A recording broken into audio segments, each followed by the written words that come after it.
میں military secretary رہا ہوں جی ایچ کیو میں.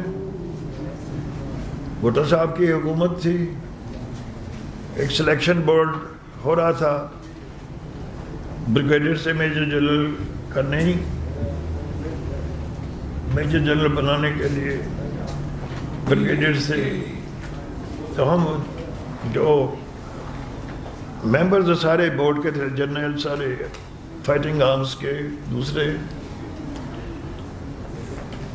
وہ پھر دیکھتے ہیں, ہنگالتے ہیں کہ جی سیکنڈ لیفٹیننٹ جب بنتا ہے پی ایم میں سے, اس وقت سے لے کے بریگیڈیئر تک وہ سارے کا سارا اس کی ایکٹیویٹیز دیکھتے ہیں, کوئی کدھر رہا, کوئی کدھر رہا, کیسے رہا, نہیں کہا.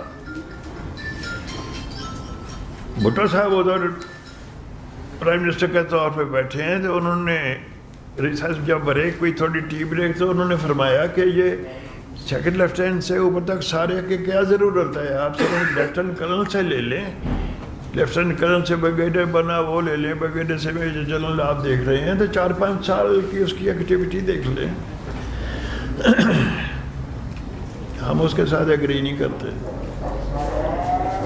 میں نے جواب دیا ہے, میں کہ سر آج ایک آدمی وہ جلیبیاں نکال رہا ہے, بنا رہا ہے, وہ کل کو وزیر بن جاتا ہے, بن سکتا ہے, کوئی چیز نہیں چاہیے. میجر سے میجر جنرل نہیں بن سکتا. That is the difference. جو پکا بنتا ہے صبح سے آہستہ اسٹیپ بائی اسٹیپ آتے ہوئے کرتے تک دم پخت ہوتا ہے, وہ چیز اور ہوتی ہے. میں آپ کو 100% سچی بات بتا رہا ہوں, جھوٹ بولنا میری عادت نہیں ہے, جھوٹ نہیں بولتا ہوں, اللہ کا کرم ہے.